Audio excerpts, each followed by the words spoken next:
Hey everyone, Cloud here, and welcome to my guide on the Mountain Daughter quest. Now, for this quest you need the following requirements. So you will need a level 20 agility, and you must also have the ability to defeat a level 46 monster. That's it for the requirements. As for the items, you will need a rope, you will also need a plank and pole, but these can be obtained during the quest. And if you don't want to take 40 life points of damage, which is nothing, bring a pair of gloves with you. But most people probably have gloves on anyway, but yeah, 40 damage is nothing, so... And obviously you want some combat gear to defeat the level 46 Kendall. But that is it for the requirements and items. Now onto the quest starting point. So we're currently at the Relica province Lodestone, which can be accessed via the Lodestone network.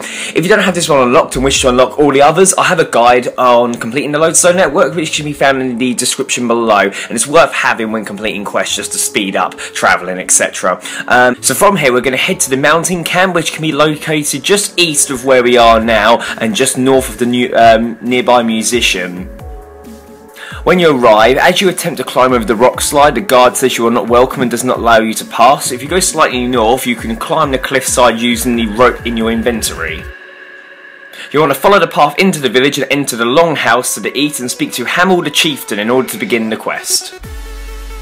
So, speaking to him, he'll tell you that they are citizens of Relica, although due to differences they have moved out to become closer to nature. He'll also tell you about his missing daughter, and after much arguing and against employing an outlander, he'll eventually ask you to search for her. From this point on, you can enter the camp by using the rock slide previously, although the guard will make a comment each time, but he's a knobhead anyway, so... If you don't have it already, go slightly north of Armour's house and take some mud from the bubbling mud pond. You can select either dig below roots or dig up mud in the mud pond. And if you do not have a pole or plank, go north of Armour's house and you can pick up one of each. So from here we're going to keep heading north of the mountain goats, and you'll notice there's a large lake and a path leading east up to the lakeside. Follow it and head west until you find Ragnar, and you want to speak to him. He'll tell you that the chieftain's daughter is his fiancée, and she used to sing near the mountains but has since disappeared, and he is waiting patiently by the lake for her return. So this is what you need to do. Walk a short distance back along the path and you'll see there's a tall tree that's slightly bent, and you want to use the mud you gathered on the tall tree to prevent you from slipping. Climb the tall tree and you'll crawl along its branch and you'll jump down onto a little island. Now use your pole on the clump of rocks to pole vault over them, and then you want to use your plank on the to cross the flat stone. And on one of the bubbles there arising from the pool, there's an option to select listening to the shining pole, but it only works when you're standing near the rock in the centre of the island. So you want to head to the very sort of middle section and then obviously do that option.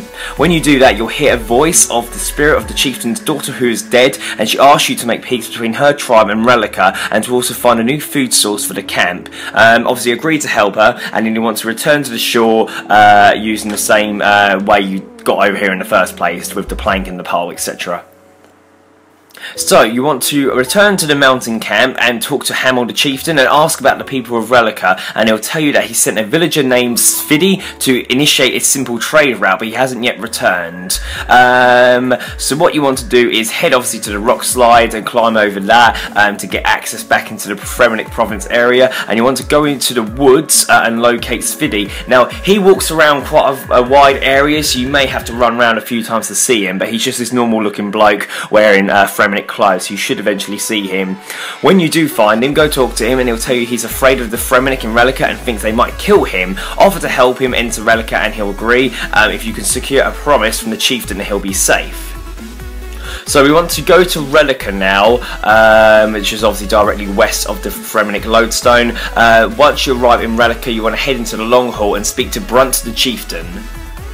After speaking to him, he'll give you a safety guarantee, promising to not hurt Sviddy if you can retrieve a relic, an ancient rock that the mountain camp tribe stole from them long ago. So we're on a return all the way to the mountain camp like you've done previously, so I'll speak to you once you're there. And when you're there, enter the large tent southwest of Armour the chieftain, and you'll see there's a rock in there. Use your pickaxe on the ancient rock. Obviously you should have one in the tool belt, that'll work, and you'll take half a rock, and then you want to take this back to Relica and speak to Brunt the chieftain again. Once you show him, he'll agree to share the rock and gives you the guarantee of safe passage, and then you can take that back to Sviddy to initiate peace talks between the two tribes. And then once you've done that, you want to return to the mountain camp again to speak to Armour.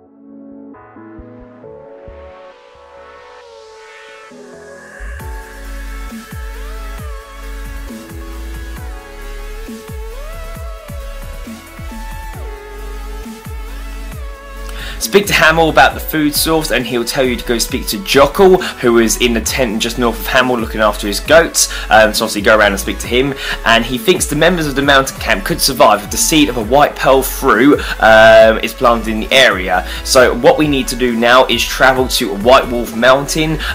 Easiest way, you can either teleport to the Catherby Lodestone or the Taverley Lodestone, and obviously head up to the mountain from there. Particularly you want to go where the gnome glider is, so I'll speak to you when we get nearby. As you get closer, you should see some thorny bushes which are bearing white fruit. Obviously now put on your gloves if you don't want to take the 40 damage, but it's 40 damage, it's nothing, isn't it? But you want to pick a white pearl fruit off the thorny bushes and eat it, and you will automatically spit out a white pearl seed. And once you have that in your inventory, you want to return to the mountain camp and speak to the chieftain again and give him the white pearl seed.